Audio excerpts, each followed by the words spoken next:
অপর্ণা, খুব আনএক্সপেক্টেড একটা ব্যাপার হলো। আমি জানতামই না মীরা এখানে। না স্যার, ইটস ওকে।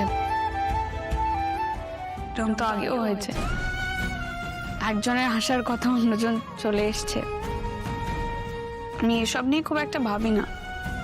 আমি শুধু একটা জিনিস দেখলাম, যত সহজে আপনি একজন মানুষকে ফিরিয়ে দিতে পারেন, তত সহজে আপনি অন্য কথা বলতে পারেন। এই কথাগুলো তো বলতে আপনার একটু সময় লাগলো না, আর অন্য কথা বলতে তো আপনার অনেক অনেক ভাবতে হয়। এই দুটো জিনিস কি তোমার এক মনে হলো? দেখো অপর্ণা, যেটা আমি চাই না সেটা আমার কাছে ক্লিয়ার থাকে, তাই সেটা বলতে আমার খুব একটা প্রবলেম হয় না। আর যেটা চান,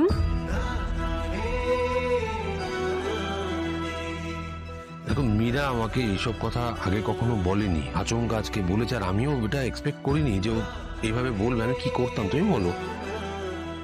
আমার তো কিছু করণীয় ছিল না, আর আমি যে কথাগুলো বলেছি সেগুলো তো মিথ্যে বলিনি। শুনলাম আমি সবটা। আপনি সারা জীবন বন্ধু থাকার কথা বললেন, তো একবারও দেখলেন না এখন নিজের বন্ধুর কি অবস্থা? বন্ধু হিসেবে ওনার পাশে দাঁড়ানো আপনার কর্তব্য। এখন মীরা ম্যাম খুব কষ্ট পেয়েছে, ওনাকে সামলানো আপনার এখন দায়িত্ব। আর আর্য সিংহ রায় যে নিজের কর্তব্যের অমর্যাদা করে না, সেটাও তো আমার অজানা নয়।